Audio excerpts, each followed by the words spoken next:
Okay. Good morning, everyone. Happy Friday. Still having some morning espresso myself. Um, this is I'm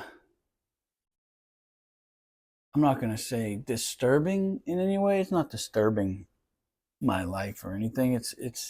But trying to trying to recall all these small details about so long ago, isn't the easiest thing in the world. Especially because I don't want to, like I said, I don't want to add anything that doesn't belong. But I also don't want to leave out something that might be important. So we ended off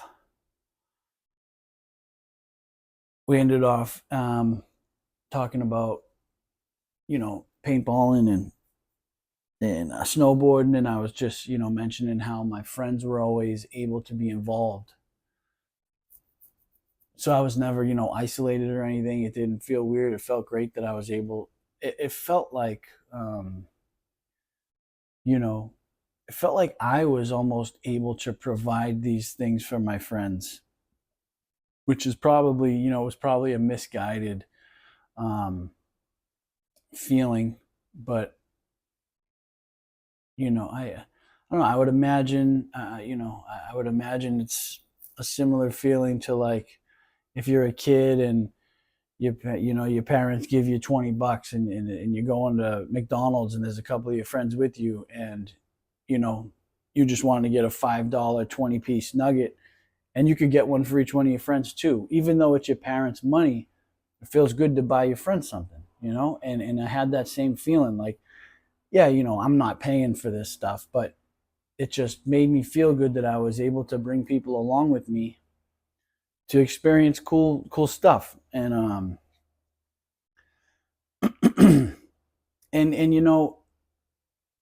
it wasn't happen. We weren't going paintballing and snowboarding every weekend to start it. This gradually happened. It was a once in a while thing, to start. It wasn't like I went paintballing and after the first time I went and bought it, he went and bought me a gun. It wasn't. It was slow. It was a slow burn. um but yes, that's where we left off with me feeling kind of special. Not only that, Dace is doing these things for me, but that I'm allowed to bring my friends along, and we're all having a great time. And so, and there might be times where I might have to backtrack or I get ahead of myself, but I'll do my best. So,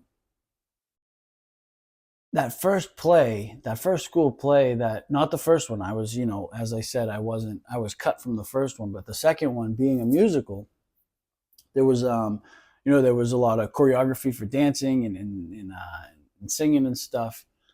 And so there were older kids, like high school kids, that had gone through that middle school, that would help guide us and teach us to do those things. And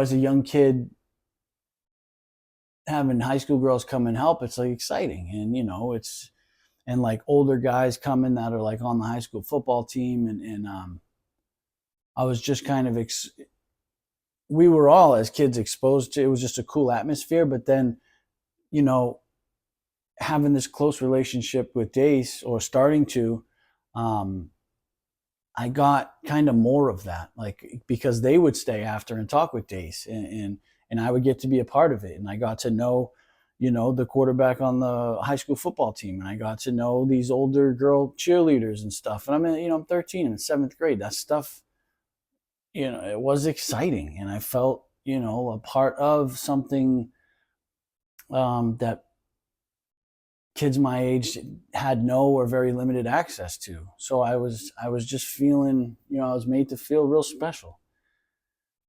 And I loved it. I had never experienced anything like that. Um,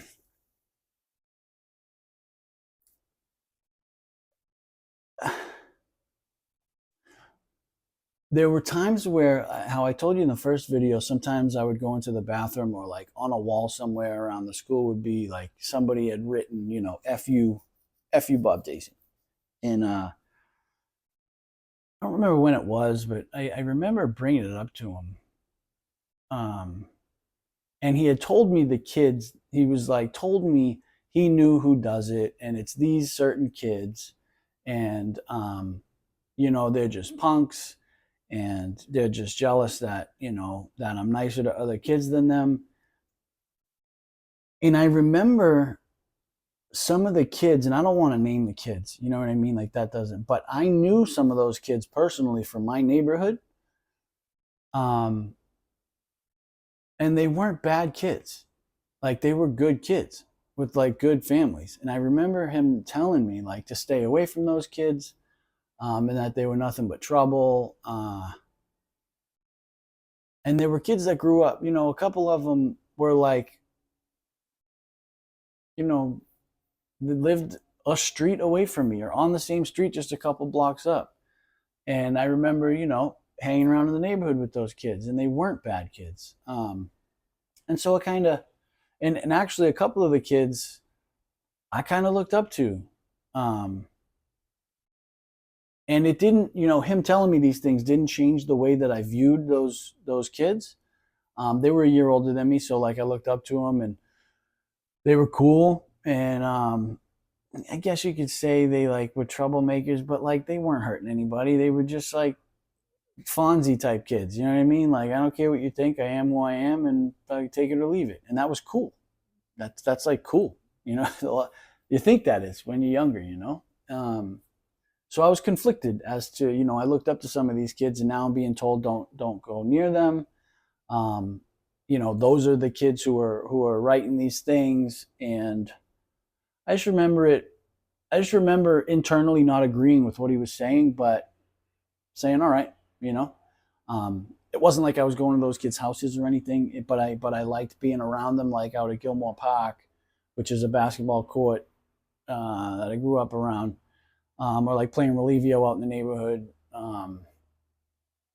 going to Nippamar Park where we played baseball, and hanging out with some of those kids riding bikes and stuff. And but so I just remember that being. I remember feeling like I disagreed, but it is what it is. If he says that's who's doing it, I believe him. Um, but I wondered why. I wondered why they were doing that, because I knew them, and they weren't like liars, and they weren't.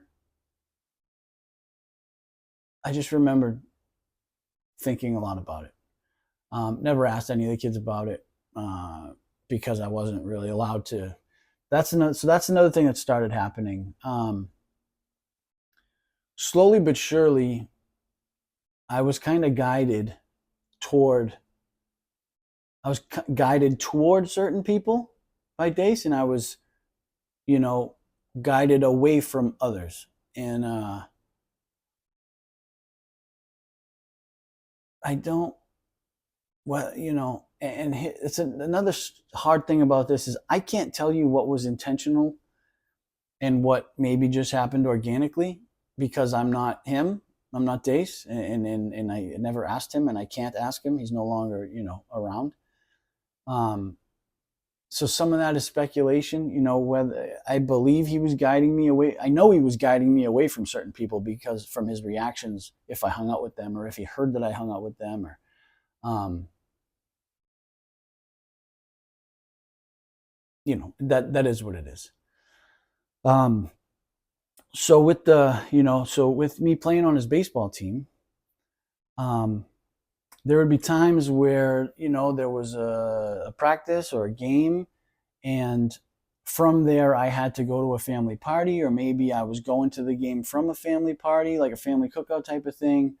And so slowly, Dace would either come there to get me and bring me to a practice or a game, because I'm a kid, I can't get myself there, and I'm not going to ask my family to leave a family party to take me to practice or a game or whatever. But they went to my games. But um, so he slowly got put into family cookouts and family gatherings at the house. And at the time I didn't really realize it, but later on I remember a lot of my family members telling me, you know, or asking, just mentioning, like, it's really weird. He won't look me in the eyes. When he's with kids, he has no problem interacting, but with like grown adults, he's kind of shifty. Like, I added that shifty part. I just remember them saying that he has a really hard time looking me in the eyes. This is after it's all said and done. But I just found that interesting because when they said that, I remembered as a kid him having a very easy time, um, much easier time with kids than with adults, unless they were like in school adults that he saw every day and he knew like where his reputation stood. That was fine, but I just it's an interesting thing to look back at. So he's getting slowly introduced to my family. He obviously, my mom knows who he is, and I lived in the house with my grandparents, so my grandparents knew who he was. But now he's meeting, my uncle and my aunts, and my like I had said in the first one, my older cousins um, had gone to that middle school and knew who he was, and they loved him. Everybody loved this guy. I can't stress enough. He was very well liked and well respected. Um, so it was a smooth transition. He just became part of the herd, and so it just naturally, he just now is in, not only in my school life and my baseball life, but now he's like a part of my, interjected into my family life. So I mean, it's you know there are becoming less and less facets of my life where he isn't involved, and which honestly at the time I thought was great, because anytime he was around, things were fun. um, he used to take us, after baseball games. Sometimes he would take us to this place in Natick called Kelly's Roast Beef, and at the time I thought it was super cool. They had like this big fish tank with jellyfish in it, and they had really great chicken tenders, and they just I just that was and it was never just me. It was me and one buddy, me and two buddies, sometimes me and three buddies. Um, and it was cool. It felt like an exclusive thing. After the game, that's what's going to happen, and it's awesome.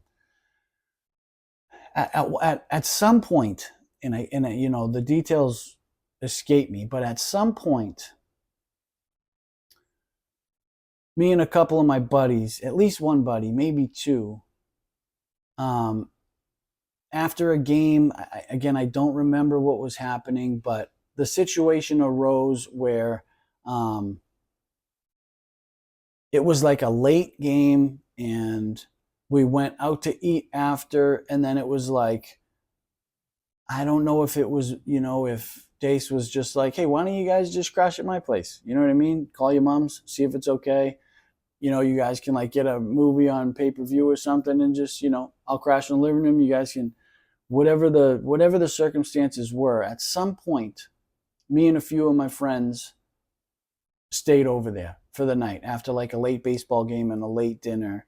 Um, and I think it was like three of us. And, we each called our parents, told them like, hey, yeah, it's all of us. And again, Dace being so well liked and respected, like this was no big deal. And it wasn't a big deal. It was me and two of my buddies crashing there. And it was fine.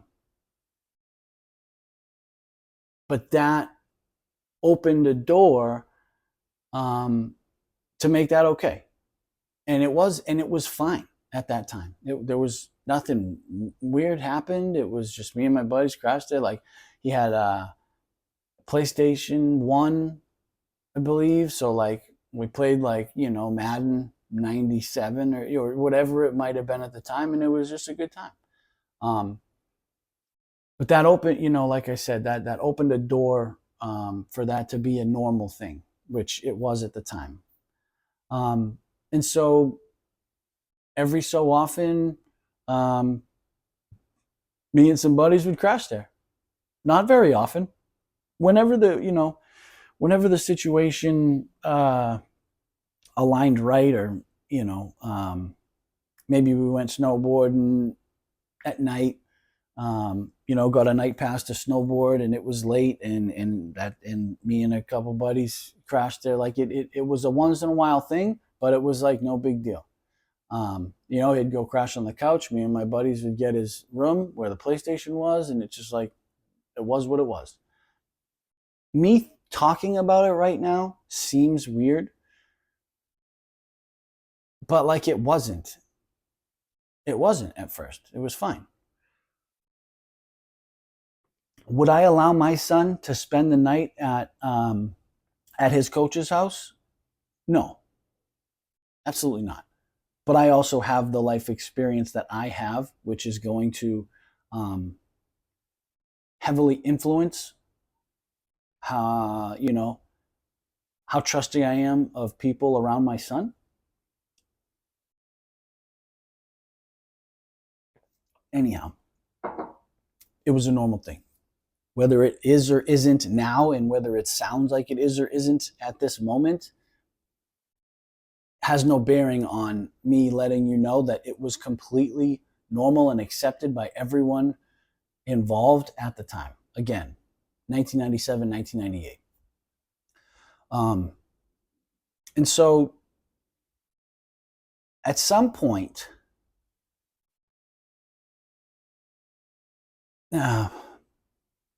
so Dace is now involved in my life in all facets.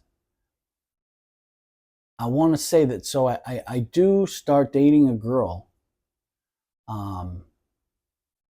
in high school, in middle school. I started dating a girl who was from another city but had moved to our town, our city. And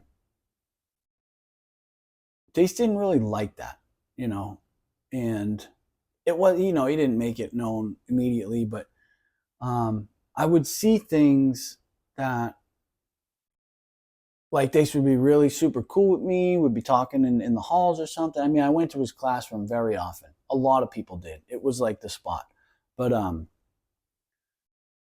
would notice small things like maybe if I was walking the halls with my girlfriend at the time and I saw him, where normally he would, interact with me or be excited, he might ignore me or like pretend like he didn't see me. Or if I said, hey, his demeanor and response would be different than if I wasn't with my girlfriend, which I didn't, I don't remember like taking note of that too seriously, but I remember noticing it. And as time went on, it seemed like he was making it difficult for me to spend time with her. And again, I'm a kid at this point. It's not like, I'm a kid. And so, like, walking home from school with my girlfriend at the time was like a big deal. And I just remember him trying to make things happen to kind of, like, whether it's having an extra baseball practice or having me and not her stay after play practice, or having only the guys stay and telling all the girls to go home. Just like, and I didn't, looking back at it, I know what that is now. But at the time, it was just like, damn, I got to do this. I wish I could spend. I didn't understand what was happening. But small things like that were happening. Making sure that making sure that her and I are not on the stage at the same time.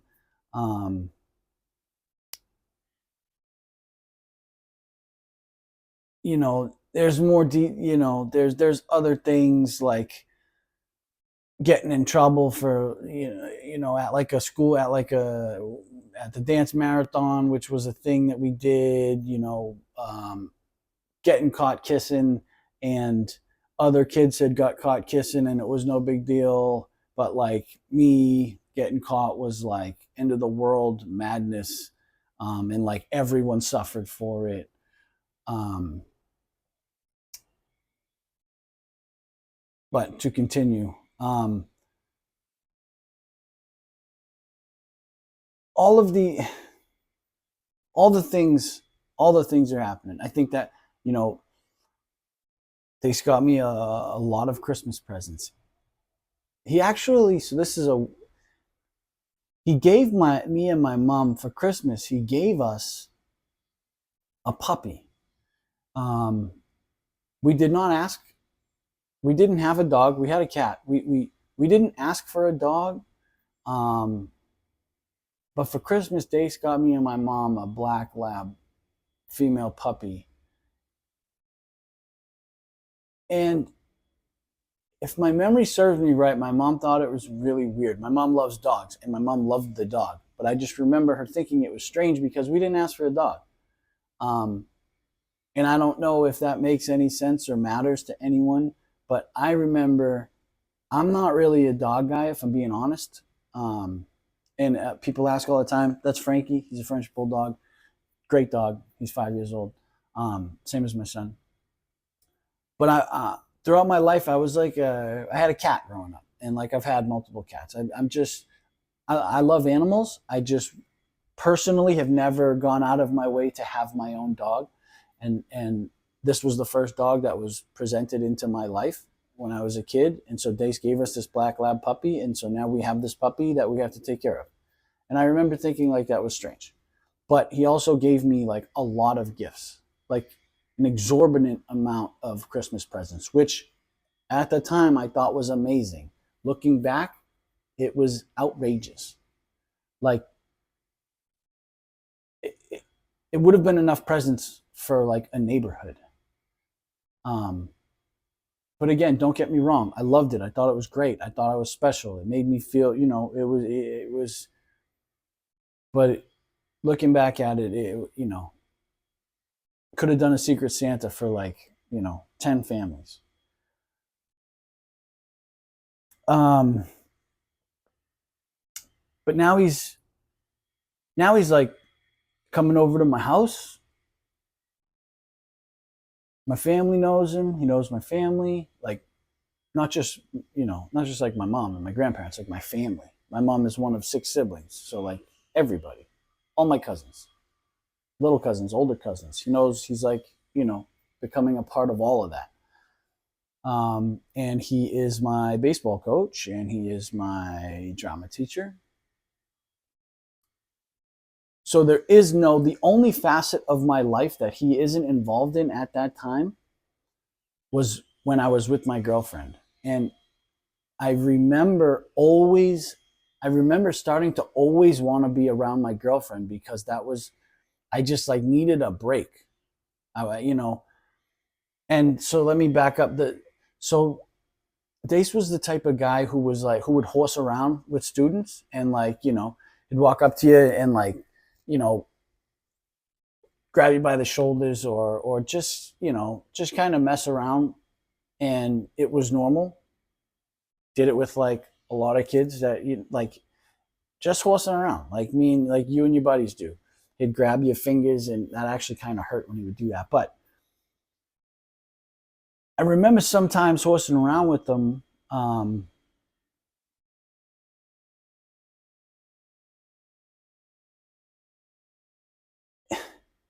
I don't know really how to properly explain. Through horsing around, I remember sometimes like his arm or like his leg would brush up against my private part. And like I didn't think anything of it because it was in the middle of horsing around. Um, but then he like wanted to horse around more often, and that would happen more often. And I remember thinking to myself, like, is this intentional? not not like deeply contemplating it. Again, I was a kid, but like I remember taking notice of it. Like he's horsing around with me more than others and in a different way. And it seems like kind of often I'm being brushed up against in a way that that's like, I don't want to mess around anymore. But maybe I'm giving myself too much credit, thinking back. But that was one of the things, and like just how he was always around. I wanted to have time alone away from him, so I would go and hang out with my girlfriend like a lot. Like walk home from school at 2:20, we'd get out of school, walk her home, stay there until 10 at night, walk home, you know, and I just, because I was kind of like free, but I didn't realize it, but I was also at the same time putting an unfair burden on my girlfriend at the time to like spend all this time with me. And I didn't know how to verbalize, like, you know, it was just like, I want to hang out with you. I love hanging out with you. I didn't know how to verbalize, like, I feel safe when I'm with you because I'm starting to feel weird about some things and smothered by Dace. So you're my escape, which now I'm actually smothering her, most likely because I always want to be around her. Um, Again, I was a kid, but the everything just so for the baseball, I don't know what caused things to take a turn. I don't know when it was that it was decided by him that like he's going to turn up the dial on um I don't know what to call it, but things started to move from like me and my buddies once in a while crashing at Dace's all together. It went from that to eventually, like, if he invited us to spend the night and we didn't, I would take some heat for that. Like, you know, I don't really know how to describe it, but I would somehow have to face some sort of consequence if he offered something and it wasn't taken. Um, and it started small and wasn't a big deal, but eventually it was like disrupting um, my life. Like eventually, and I'm getting ahead of myself, but eventually it became, if I did not spend the night at Dace's house the night before we had a baseball game, I was not allowed to play in that baseball game. Now, did anyone, my mom, my family, my teammates, did anybody know that that was the rule? Absolutely not. It wasn't, you don't make a rule like you don't make a rule like that known. It's not normal. I knew that that wasn't normal, but I also knew that I wanted to play baseball, and baseball was like my identity as a young person. It was everything to me. And it was never said, it was never like spend the night at my house or you won't play, but through trial and error I learned that those were the rules, because I was offered to stay there the night before a game and I declined. And for the first time ever, I didn't play in a baseball game when I was healthy and able to play. That was not a normal thing.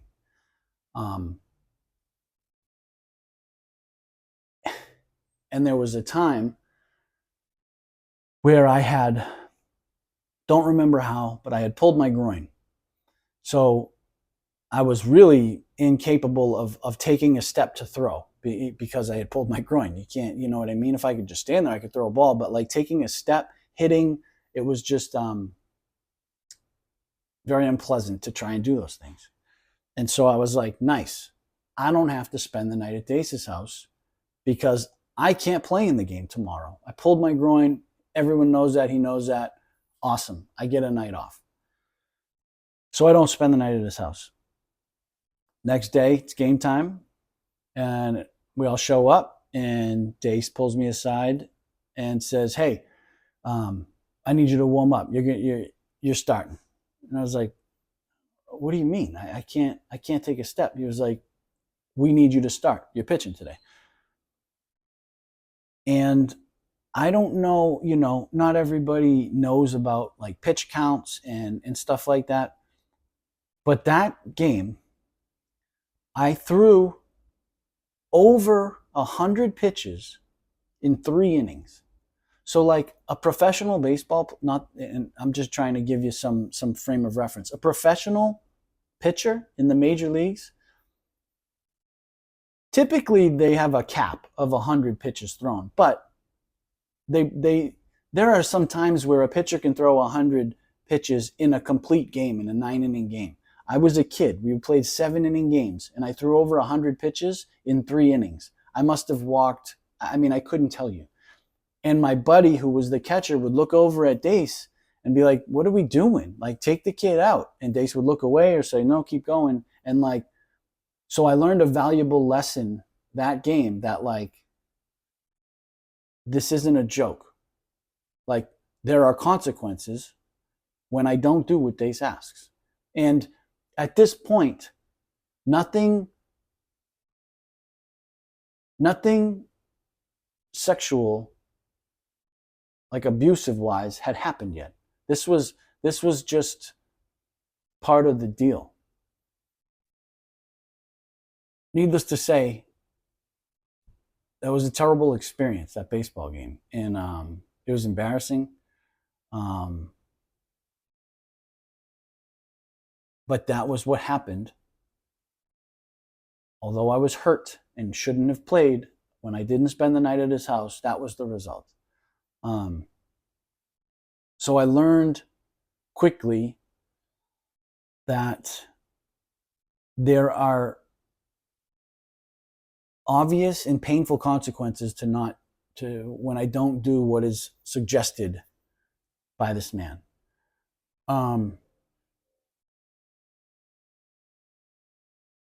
And again, people were always checking in with me, like, hey, is everything cool? If something weird was going on, you'd tell me, right? And be like, yeah, of course I would tell you. Like, people checked in with me. People that loved me and cared about me, my grandfather, my mom would ask me, like, hey, is everything cool? He's buying you a lot of stuff. And it's like, yeah, no, he buys this, he's done this for other people too. This is just like how he's a single guy, he doesn't have kids. He just likes to give back. Yeah, because I know all this sounds crazy, and it is crazy, but I don't know how to properly let you know how slow at first all of this took place, and then all of a sudden, when it was too late, it changed. But again, nothing horrible had happened yet. There were just these things that were taking place that were strange, and that were just making it so that I couldn't really escape what was happening. So by me always wanting to hang out with that girl, it was it didn't work out, and we were kids anyway. But I remember how happy and like really elated Dace was when that relationship ended. And I think he, showered me with gifts and stuff, which I thought was to take my mind off of it because I was sad. But looking back, he was rewarding me for doing what he thought was the right thing by not having a girlfriend. He would always say that a girlfriend will take away from my academics and take away from my focus on baseball. And he just encouraged me not to date. That is so one of the gifts that he showered me with when that happened is he told me that when he was telling me, you don't need a girlfriend and stuff, he said that he was going to get me this special gift that he was like, you know what, I know, I have the perfect idea. I have a friend. Um, yeah, he said, I'm gonna get you this special gift. I got it. I've only gotten it for one person before, but I feel like it's right for you. And I said, great. And so he explains to me that he has a friend who um, works in like he runs a massage place, and the women who are there giving the massages, he, this guy who's friends with Jace sends these girls to like clients' houses to give them massages to see, and then asks those people how the massage was, as like a dry run to see if they're good enough to work in his massage place. And Jace was like, this will help. I'll show you that, like you don't need a girlfriend. Girls will pay attention to you anyway. But I think this would be a good gift for you. But, I don't know. I got to talk to my buddy, see if he has any new girls, but he told me about this thing and asked me if I'd be interested. And I was like, hell yeah. A girl's going to come to your house and give me a massage? Yeah, that'd be amazing. I've never had anything done like that. And anybody who has watched my Soft White Underbelly interview understands what I'm talking about. And now again, that this doesn't happen yet, but he brings that up as a solution to my girlfriend breaking up with me and him wanting to help me and take care of me and saying that I deserve it because I've been like a good kid. And so that idea is brought up to me that in the near future, he's going to check with his friend to see if this would work. But yeah, at this point, I have to spend the night at Dace's house. And now we're talking alone. I'm not talking with buddies. I have to spend the night at Dace's house before baseball games, the night before games, if I want to play in the game. Unless there's some extenuating circumstances. But that was the rule. He's my teacher. He bought this dog, so now he's coming over because he made a commitment to help us walk the dog. So he's coming over every single day to make sure the dog's walked. So in my daily life, all day at school, he's watching over me. After school, at some point, he's coming to my house to walk the dog. I have baseball practice or a game with him as my coach, and then he's driving me home from the game. So like there is no time outside of me sleeping when this man is not around me. And granted, looking back, that was designed by him. That was what he wanted. He wanted to be around me all the time so that he knew who I was talking to, what I was talking about. He could control who I was around, who I was staying away from. I didn't know that then. It started to become apparent that he was around too much, but like I'm a kid. Like I was a kid. And people probably think, where was everybody else? Everybody thought that he made it seem great. Nobody knew these little hidden rules that I had. People were asking me if things were weird, and I said, of course not. It's Dace. What do you mean? Ask anybody else. Everything's cool, I think that's where I'm gonna pause. I want to thank and I did a live yesterday, randomly driving in traffic in LA, and people showed up, and it was fun. And anybody that's sat through this, nothing has been too horrible. I haven't talked about anything bad yet, and the next one won't be as pleasant. Not that any of these have been pleasant, but we're gonna start to get into some things that might make some people uncomfortable. Thank you so much, anybody that has sat through this with me. Anybody subscribe to my channel. I love you. I appreciate you supporting me by watching. This is beyond my wildest dreams. I love this. I hope everybody has a great Friday. And honestly, be kind to somebody today if you have the opportunity. And show yourself some grace. Be kind to yourself. Truly love you guys. Thank you so much.